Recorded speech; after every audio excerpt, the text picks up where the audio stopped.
Hello student, my self doctor Rica Gupta from Tirupati college. आज हम सब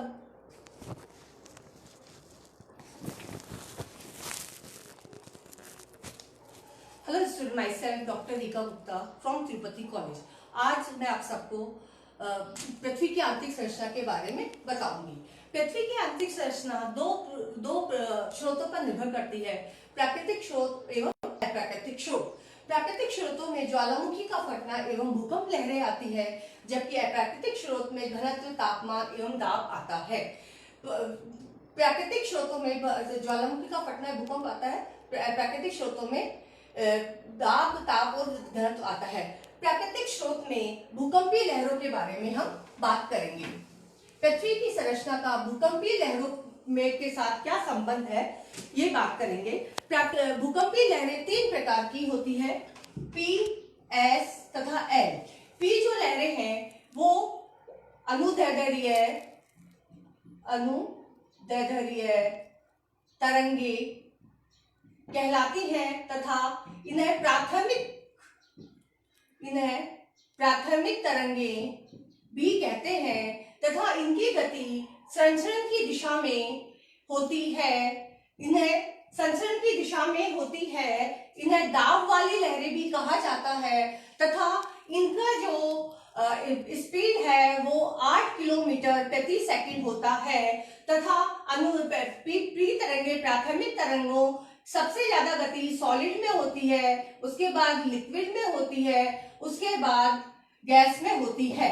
जबकि आते हैं ये हो गए प्राथमिक तरंगे। अब सेकेंडरी या गौण तरंगे, अनुप्रस्थ तरंगे कहते हैं। इनमें संचरण की दिशा तथा दोलन की दिशा समकोणाकार होती है तथा यह केवल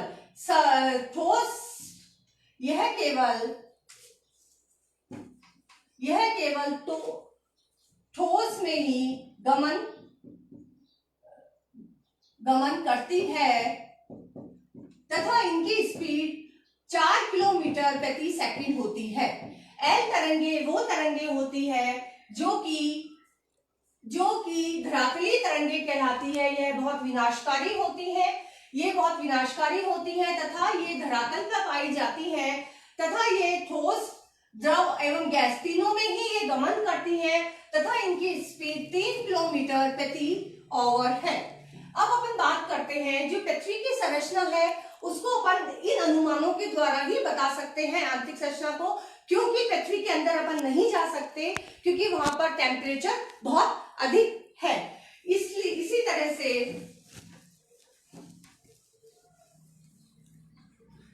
पृथ्वी की संरचना के क्या प्राकृतिक स्रोत है, डेंसिटी, प्रेशर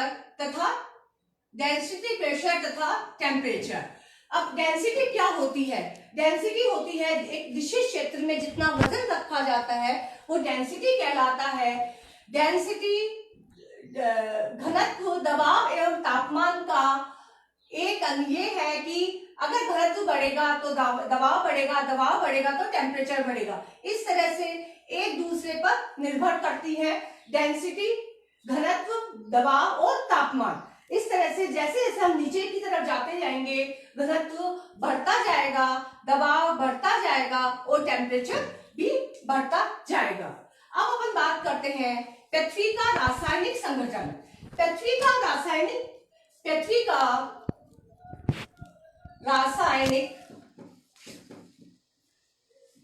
संगठन सबसे पहले सर्वप्रथम ऑस्ट्रिया के वैज्ञानिक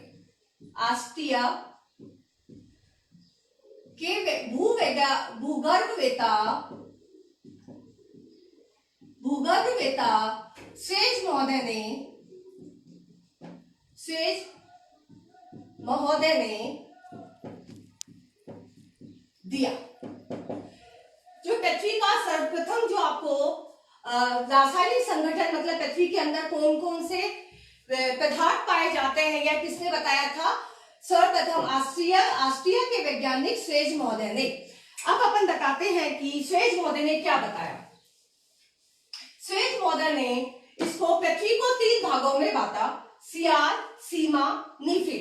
सियाल के अंदर अवसादी शैलों की प्रधानता होती है। सियाल मतलब स्थलखंड, इसे लिथोस्फीयर कहा जाता है। इसमें सिलिका तथा सियाल का मतलब सियाल में सिलिका तथा एल्यूमिनियम की अधिकता होती है तथा इसमें इसका जो घनत्व है वो 2.75 से 2.90 तक होता है तथा यह भूपट्टी पर ये 33 से 100 किलोमीटर महाद्वीपों पर होती है तथा 5 से 7 किलोमीटर महासागरों में होती है।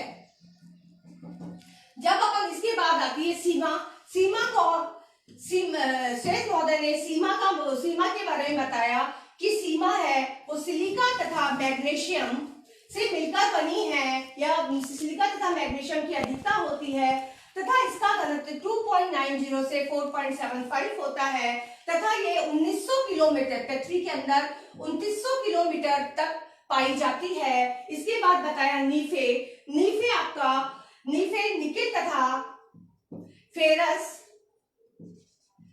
तथा फेरस से मिलकर निकिल तथा फेरस की बहुलता होती है। तीसरे भाग में निकिल तथा फेरस की बहुलता होती है। इसका घनत्व 11 से 13 तक है तथा यह नीफे जो है वो आपके 2900 किलोमीटर से 63,070 किलोमीटर तक पृथ्वी के केंद्र तक इसका विस्तार है। इस तरह से इन्होंने बताया। जो पहली पपट्टी है पहली जो सियाल है उसे भूपट्टी कहा जाता है। दूसरी जो आपका सीमा है उसे मेंटल कहा जाता है। तीसरी जो है उसे कोर कहा जाता है। जो आपका पहली सियाल है उसको लिथोस्फीयर कहते हैं, जो दूसरी है उसे पायरोस्फीयर भी कहते हैं और जो तीसरी है नीफे कोर और बेरोस्फीयर कहा जाता है। इस तरह से उन्होंने एक श्वेत महोदय ने रासायनिक संगठन दिया आपका पृथ्वी की आंतरिक संरचना का। इसके बाद आता है पृथ्वी की आंतरिक संरचना का रासायनिक संगठन के बाद अपन देखते हैं कि जो पृथ्वी है पृथ्वी को ऐसा मतलब जब जैसे जैसे भीतरी एक वैज्ञानिक थे मोहरोविसिस ने बताया कि जैसे जैसे हम गहराई में जाते हैं जो पदार्थों की जो गुण होता है वो चेंज हो जाता है। उन्होंने जो ये पदार्थों का गुण चेंज होता है उसे असात्यता शब्द दिया। फर्स्ट है भूपृष्ठ 33 किलोमीटर 0 से 33 किलोमीटर अवसादी शैलें पाई जाती है। इसमें अवसादी शैलें पाई जाती है। जब आपका सेकंड भाग है आपका भूपृष्ठ, प्रथम हो गया भूपृष्ठ, इसमें अवसादी शैलें पाई जाती है। भूपृष्ठ जहां खत्म होता है भूपृष्ठ तथा मेंटल की सीमा के बीच मोहरोविसिस असात्यता कहलाई जो कि भूपृष्ठ तथा मेंटल को अलग करती है। इसके बाद आता है विशट गुटनबर्ग असात्यता। इसका ये मोहरोविसिस असात्यता 1919 में दिया गया था। 1914 में विशट गुटनबर्ग गया था जो कि 2900 किलोमीटर का जो आपकी परत है उसे विशट गुटनबर्ग कहा जाता है और लेहमान असात्यता 5120 किलोमीटर पर जो पट्टी पाई जाती है उसे लेहमान असात्यता कहते हैं। अब अपन इसके बारे में देखेंगे। जो भूपृष्ठ है वो आपका भूपृष्ठ है उसमें अवसादी शैलें हैं। इसके बाद आपका मेंटल वाला भाग है जो कि 33 किलोमीटर से 2900 किलोमीटर के बीच है तथा जो आपका 33 किलोमीटर से 950 किलोमीटर वाला भाग है उसे ऊपरी मेंटल कहा जाता है। 950 से 2900 किलोमीटर वाला जो भाग है उसे निचली मेंटल कहा जाता है। इस तरह से 3300 से लेकर 2900 किलोमीटर का जो भाग है वो मेंटल कहलाया तथा 2900 किलोमीटर से लेकर आपका 63,070 किलोमीटर पृथ्वी के केंद्र की दूरी, जो आपकी पृथ्वी का जो केंद्र है वो है 63,370 किलोमीटर अंदर। तो जो 2900 से लेकर 63,360 किलोमीटर है वो भाग कोर कहलाया। जो 2900 किलोमीटर वाला भाग है उसे विशट गुटनबर्ग कहा गया। 2900 किलोमीटर से लेकर 4,980 किलोमीटर वाला जो भाग है उसे ब्राहा कोर कहा जाता है तथा ब्राहा कोर तथा आंतरिक कोर को एक परत अलग करती है उसे ब्राहा कोर तथा आंतरिक कोर को, ब्राहा कोर एवं आंतरिक कोर को एक परत अलग करती है, उसे संक्रमण पट्टी कहा जाता है। संक्रमण पट्टी आपकी 4,980 किलोमीटर से 5,120 किलोमीटर के बीच है, इसे संक्रमण पट्टी कहा गया। और 5,120 से लेकर 6,370 किलोमीटर तक जो है आपका आंतरिक कोर कहलाता है। आंतरिक कोर में जो 5,120 किलोमीटर वाली जो पट्टी है उसे लहमान असाक्तता कहते हैं। असाक्तता का मतलब है कि गहराई में जाने पर जो पदार्थों की जो पदार्थ है उनके स्वभाव में जो परिवर्तन आता है, डिसकंटिन्यू होती है, वो असाक्तता कहलाती है। इस तरह से अपन ने पृथ्वी की आंतरिक संरचना के बारे में देखा कि किस तरह से अपन जो पृथ्वी की किस तरह से पृथ्वी की आंतरिक संरचना होती है। मैंने यहाँ पर आपको इसका रासायनिक संगठन बताया, ये भूकंपीय तरंगों लहरों के द्वारा कैसे बताई जाती है ये बताया, और इनमें असाक्तता डिसकंटिन्यूटी कौन कौन कितने कितने किलोमीटर पर होती है ये चीज मैंने आपको समझाई। हो गया ना?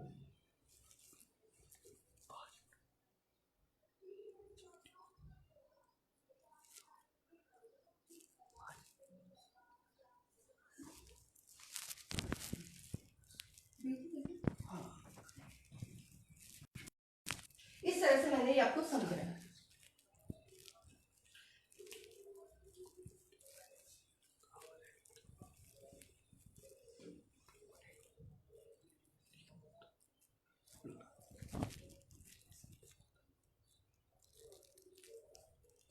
इस तरह से पृथ्वी की आंतरिक संरचना समझाई गई है।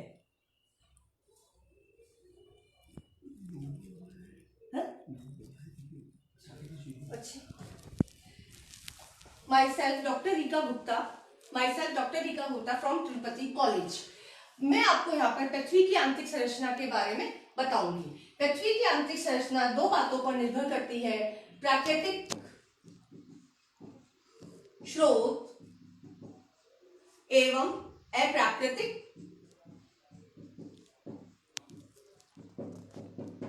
स्रोत। प्राकृतिक स्रोतों में आपका ज्वालामुखी का फटना एवं भूकंपीय लहरें आती हैं। अप्राकृतिक स्रोतों में घनत्व, तापमान एवं दाब आता है। प्राकृतिक स्रोत जब हमें किस तरह से पता चलता है पृथ्वी की आंतरिक संरचना के बारे में? प्राकृतिक स्रोत रासायनिक, जब आपका ज्वालामुखी फटता है तो आपका बेसाल्ट जो चट्टानें, आपकी मेंटल में जो चट्टानें हैं वो भी ऊपर आ जाती है, उससे आपका जो नीचे का मेंटल की जो पदार्थ है उसके बारे में जानकारी मिल जाएगी। अब आपको भूकंपीय लहरें 3 प्रकार की होती है। प्राथमिक पी लहरें, द्वितीयक या गौण लहरें S तथा L लहरें, जिन्हें धरातलीय लहरें कहते हैं। प्राथमिक लहरें संचरण की दिशा में इन दोनों की एक ही दिशा होती है, इसलिए इन्हें, जब ये एक ही दिशा, दोलन की दिशा और संचरण की दिशा एक ही होती है, इसलिए इन्हें प्राथमिक लहरें कहते हैं तथा इनकी स्पीड बहुत अधिक होती है। 8 किलोमीटर, ये 8 किलोमीटर प्रति सेकंड की रफ्तार से चलती हैं तथा इनकी स्पीड S, सॉलिड, लिक्विड और गैस। सॉलिड में इनकी स्पीड सबसे ज्यादा, लिक्विड में उससे कम और गैस में उससे भी कम होती है। द्वितीयक लहरें या गौण लहरें,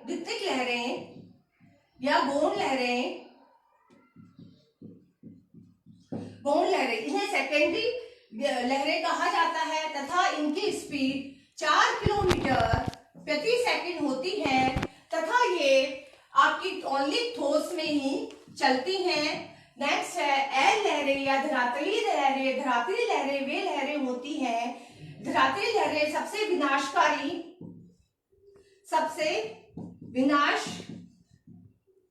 लहरें होती हैं। एल लहरें, ये धरातलीय लहरें हैं, विनाशकारी हैं तथा 3 किलोमीटर प्रति आवर 3 किलोमीटर प्रति सेकंड की रफ्तार से चलती है तथा ये ओनली ठोस,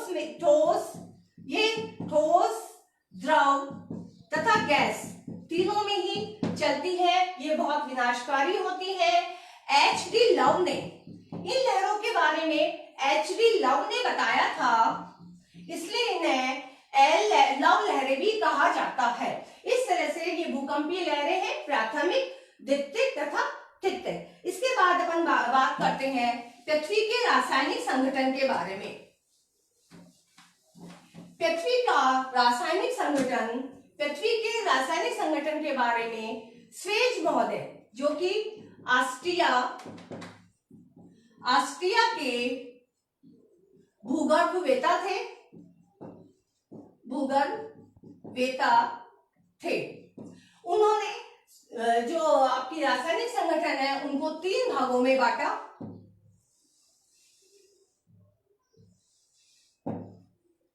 प्रथम सियाल, द्वितीयक सीमा और तीसरा नीफे।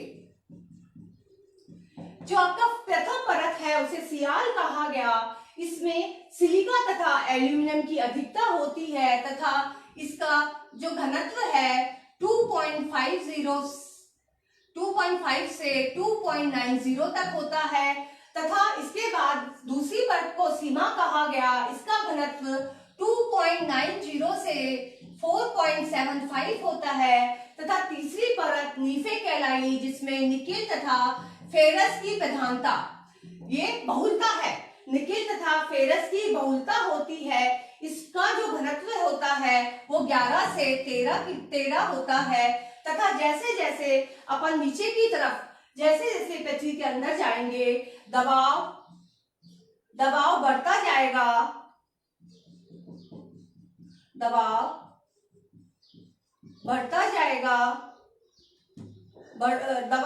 बढ़ता है तो डेंसिटी बढ़ेगी, दबाव बढ़ेगा, डेंसिटी बढ़ेगी तो आपका टेम्परेचर बढ़ेगा।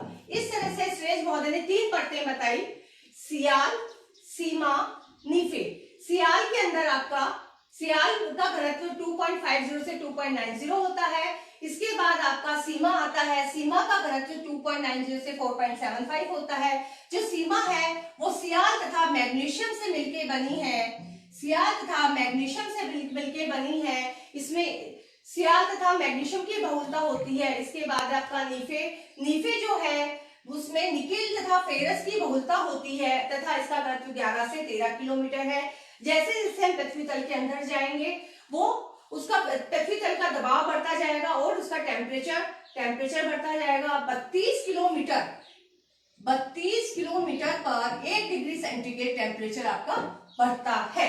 इस तरह से आपकी पढ़ते हैं। परंतु अपन देखते हैं कि जो ये है आपका जो अंदर वाला जो आपका आंतरिक कोर वाला भाग है वो आपका सॉलिड अवस्था में, ये सॉलिड अवस्था में क्यों है? ये सॉलिड अवस्था में इसलिए है क्योंकि जब दबाव, ये गैस फॉर्म में होता है या लिक्विड फॉर्म में होता है, परंतु इस पे दबाव पड़ता है तो ये ठोस हो जाता है। इस तरह से जो आपका आंतरिक भाग है वो इस तरह वाला, जो कोर का आंतरिक भाग है वो निकेल वाला जो भाग है वो ठोस अवस्था में है तथा इसमें आप अपन देखते हैं कि जो नीचे वाला भाग है उस जो पृथ्वी है उसमें चुंबकत्व कहां से आया? जो पृथ्वी है उसमें चुंबकत्व यहां से आया क्योंकि यहाँ पर क्या है, फेरस आपका लोहा, निकेल और फेरस की बहुलता है, इसलिए यहाँ पर चुंबकत्व हो गया। और जड़ता, जो इसकी स्थिरता भी स्थिर जो आपकी पृथ्वी है वो स्थिर भी इसी निकेल और फेरस के कारण है। अब अपन देखते हैं कि ये अपन ने देखा आपका रासायनिक संगठन, पृथ्वी का रासायनिक संगठन स्वेज महोदय ने किस तरह से बताया था। इसके बाद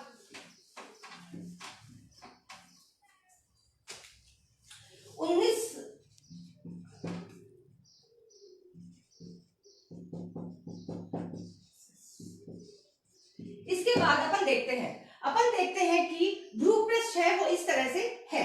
इसमें भूपृष्ठ जो आपका पृथ्वी का आंतरिक संरचना है वो इस तरह से है। जो ऊपर वाला भाग है उसे भूपृष्ठ, भूपपट्टी या क्रस्ट कहा जाता है, या क्रस्ट कहा जाता है। जब अपन देखते हैं कि जो आपका भूपृष्ठ पे है वहां पर जो महासागरीय भूपृष्ठ है उसमें जो है उसकी जो मोटाई है वो 33 से 100 किलोमीटर तक होती है। जबकि आप महासागर के अंदर देखते हैं तो इसकी जो महासागरीय भूपृष्ठ है उसकी मोटाई 5 से 7 किलोमीटर होती है। 5 से 7 किलोमीटर होती है। भूपृष्ठ पर अवसादी शैलों भूपृष्ठ पर अवसादी शैलें होती हैं, जबकि अपन भूपृष्ठ पे अवसादी शैलें होती है। अब आपको महोरो विशिष्ट असात्यता क्या होती है? असात्यता कई बार आता है। महो असात्यता क्या है, विशद असात्यता क्या है, लेहमान असात्यता क्या है? असात्यता का मतलब है असात्य मतलब डिसकंटिन्यूटी। जब अपन गहराई में जाते हैं तो पदार्थों की जब हम गहराई में जाते हैं तो गहराई में जाते जाते इन पदार्थों में अलग अलग भाव, अलग अलग गुण, इनके जो नेचर है वो चेंज हो जाता है। जो आपके ठोस पदार्थ, द्रव पदार्थ और गैस पदार्थ है, इनका गुण चेंज हो जाता है, उसे कहते हैं असात्यता।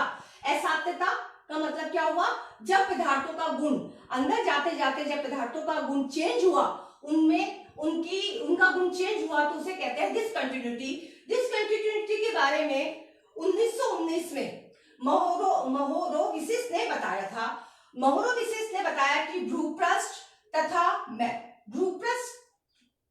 भूपृष्ठ एवं मेंटल के बीच जो एक परत पाई जाती है, जिसे मतलब भूपृष्ठ तथा मेंटल को जो परत अलग करती है वो महोरोविसिस असात्यता या महो असात्य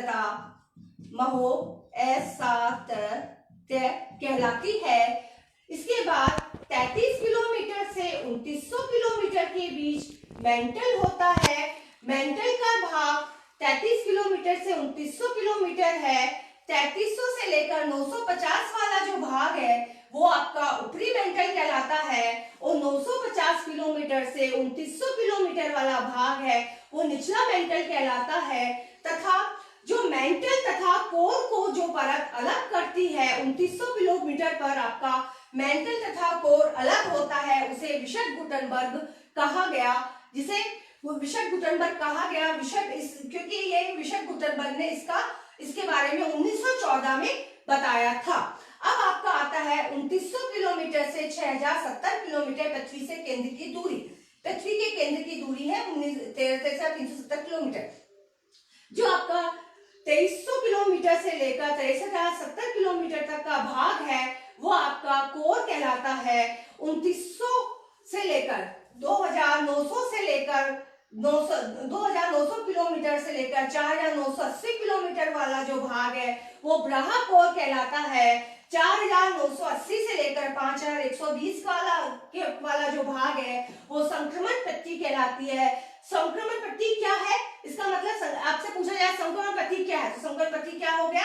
आपका ब्राहा कोर तथा आंतरिक कोर को जो भाग अलग करता है वो कहलाता है संक्रमण पट्टी। संक्रमण पट्टी की चौड़ाई 4980 किलोमीटर से 5120 किलोमीटर के बीच है, तथा आंतरिक कोर आपका 5120 से लेकर 6370 किलोमीटर है। जो आपका आंतरिक कोर है, आंतरिक कोर की 5120 किलोमीटर वाली की जो परत है उसे लेहमान असात्यता कहते हैं।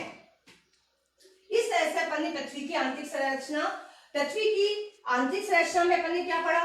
पृथ्वी का रासायनिक संगठन, भूकंपीय तरंगे तथा असात्यता, किस प्रकार पृथ्वी की परतों के बीच असात्यता उत्पन्न होती है, यह सब अपन ने इस भाग में पढ़ा है।